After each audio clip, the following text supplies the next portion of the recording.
1 ਸਾਲ ਹੋਰ ਰੁਕ ਜਾਂਦੇ, ਮੇਰਾ ਵੀ ਨਹੀਂ ਮੰਮੀ ਮਨ ਲੱਗਣਾ ਉੱਥੇ। ਤੁਸੀਂ ਵੀ ਨਾ ਜਾਣ ਕੇ ਕਾਲੀ ਕਰੀ ਜਾਣ ਡੇ ਆ। ਫਿਰ ਕੀ ਹੀ ਵਿਆਹ ਹੋ ਹੀ ਜਾਣਾ ਵਾ, ਨਾਲੇ ਮੇਰੀ ਪੜ੍ਹਾਈ ਪੂਰੀ ਹੋ ਜਾਂਦੀ ਉਹਨਾਂ ਚਿਰ।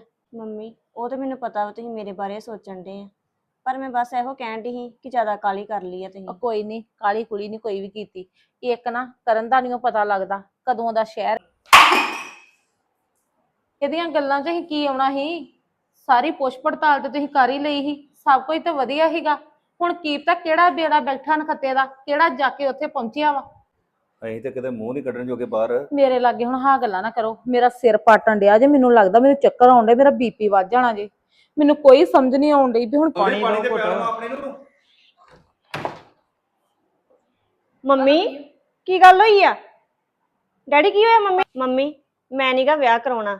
ਜੇ ਅੱਜ ਤੁਹਾਨੂੰ ਕੁਝ ਹੋ ਜਾਂਦਾ ਤੇ ਫੇਰ ਅਸੀਂ ਕਿੱਥੇ ਜਾਣਾ ਸੀ? ਨਾ ਨਾ ਸੰਦੀਪ, ਹਾਂ ਗੱਲ ਤੂੰ ਕਿਉਂ ਕਹਿੰਦੀ ਆ? ਸਾਰੇ ਕੰਮ ਹੋ ਜਾਣੇ ਆ।